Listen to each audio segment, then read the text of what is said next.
What is going on, Yankee fans? Happy Saturday. So, the Yankees have already taken 2 out of the first 4 against the Boston Red Sox. There was another dramatic offensive play with a grand slam of Aaron Judge last night. If you missed it, please catch the replay. Oh, the place was electric.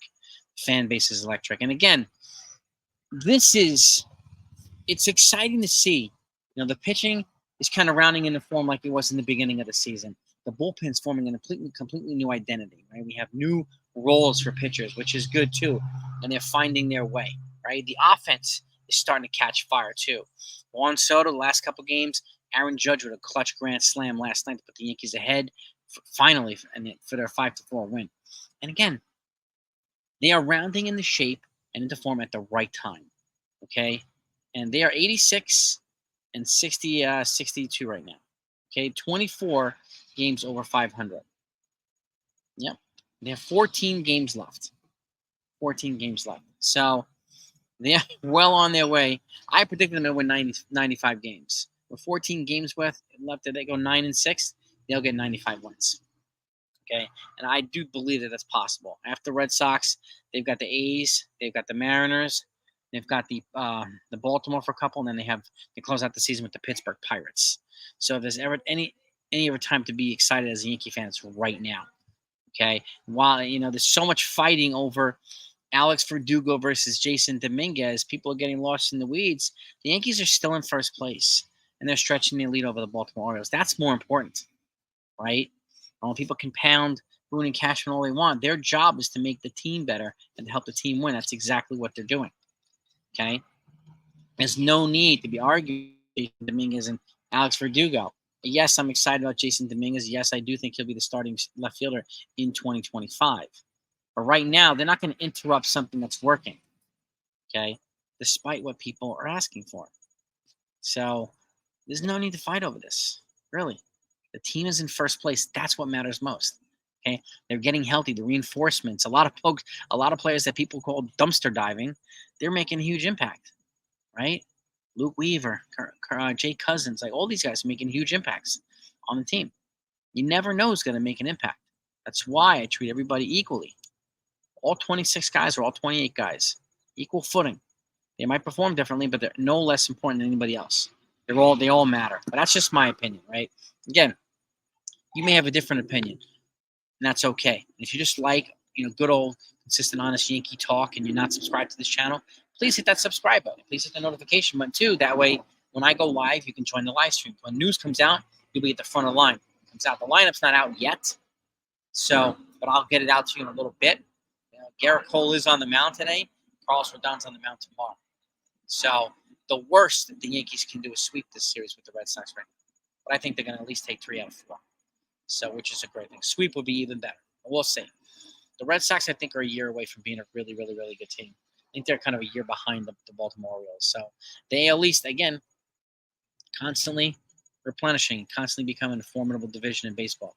They're the premier division in baseball. The NL West is no slouch right now, too. The NL East is no slouch right now, too. Phillies are great and the Dodgers are great. But that being said, the Yankees are second right now in run differential. They were first, but they were surpassed this past week by the Milwaukee Brewers. Their run differential is 128. The Yankees are 126. Okay, but the Milwaukee Brewers are trending downward, and the Yankees are trending upward. So the Yankees will most likely take back the top spot of the run differential. So it means they scored 126 more runs than they've given up this year. So for those that have a lot of concern about the Yankees offense not scoring, they are number 2 or number 1 pretty much every week in run differential. Okay, and they're 24 games over 500. They are in first place in the toughest division in baseball. So there are good things to be excited about, okay? And I encourage you to enjoy these things while they're here, right? Now, speaking of enjoying things, this is week 2 in the NFL. Let me get you the previews here. So we got the New Orleans Saints against the Dallas Cowboys. Dallas are actually a 6-point favorite, and over-under on that game is 46.5. Okay? I'm actually going to go with Dallas for this one. Tampa Bay is up against the Detroit Lions. The tough Detroit Lions. Detroit's actually a 7.5-point favorite. Okay, but Baker Mayfield's coming off a big-time game last week, too. The over-under on this is 51.5 points. Okay. The New Orleans, by the way, I didn't mention this. New Orleans and the Dallas. I'm going with Dallas, but I'm going on the over for 46.5. I'm going on the under here for 51.5 points. And I'm going with Detroit to go 2-0. Indianapolis has Green Bay in Green Bay at Lambeau. Indianapolis is a 3-point favorite. And the over-under on this is 40.5. I'm going to go with the under with Green Bay winning. The New York Jets, my New York Jets, are in Tennessee to face the Titans. The Jets are actually favorites here, 3.5 points. This one surprises me. The over-under on this is 41 points. I'm going to go on the over, and I'm actually going to take the Jets on this. Okay, I wish they would have won last week, but I'm not surprised that the San Francisco 49ers beat them. Next up, San Francisco 49ers. They're in Minnesota to face the Vikings. San Francisco is a 4.5-point favorite. The over-under on this is 46.5 points.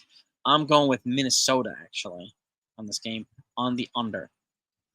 Seattle Seahawks are in New England to face the Patriots. Seattle's a 3-point favorite here. They're always a tough team. Okay, the over-under on this is 38.5. I'm not surprised you got two high-powered defensive teams, but I do have New England going 2-0, winning this one. Next up, the New York Giants are in Washington to face the Commanders. Washington's actually a 1.5-point favorite. I can't think of a game where the New York Giants are going to be point favorites this year before the game starts. The over-under on this is 43 points, but I am actually going with the New York Giants to win this game on the under. Okay, the LA Chargers are in Carolina to face the Panthers. The Chargers are 5.5-point favorites. Over-under on this is 39 points. Okay, I'm going with the Chargers on the over. Cleveland Browns are in Jacksonville to face the Jags. The Jags are 3-point favorites. The over-under on this game is 41.5 points. I'm going with the Browns on the over. Then you got the Las Vegas Raiders are in Baltimore to face the stout Ravens. The Ravens are 8.5-point favorite. That's a pretty big spread. The over-under on this is 41.5. I'm going to go on the under, but I'm taking the Ravens. Next up, the LA Rams are in Arizona to face the Cardinals. Arizona is actually a 1-point favorite. The over-under here is 48 points. You got some high-powered offenses, but I'm going with the Rams. Cooper Kupp squad. I think he's going to have a big game on the over 48. Then you got the Pittsburgh Steelers against the Denver Broncos. Russell Wilson's new team versus his old team. Pittsburgh's a 2.5-point favorite. They are in Denver. The over-under on this is 36.5 points. I'm going with Pittsburgh on the under. Cincinnati Bengals are in Kansas City to face the Chiefs. The Chiefs are obviously 6-point favorites. The over-under is 48 points. Okay, Cincinnati's got a high-powered offense, but I'm going with the under, and I'm taking Kansas City. Then you have the Chicago Bears in Houston to face the Texans. The Texans are 6.5-point favorites. The over-under on this is 45.5 points. I'm actually going to go with the Bears here on the under. And then Monday Night Football. The Atlanta Falcons are in Philadelphia, Lincoln Financial, to face the Eagles. The Eagles are 6.5-point favorites. The over-under on this is 47. I'm going with the Eagles to win this game, but I'm going with the under. I think it's going to be some pretty good defensive play from both sides. So that's the previews. All the football games. I'll obviously recap them on Sunday and Monday. And hopefully I'm going to go late tonight. I have a family event during the day. So if I go late to recap the game, it will be tonight. They play at 1 o'clock. I will have the lineup for you there in a little bit. So have a great day, Yankee fans. Have a great day, football fans. And I'll see you later.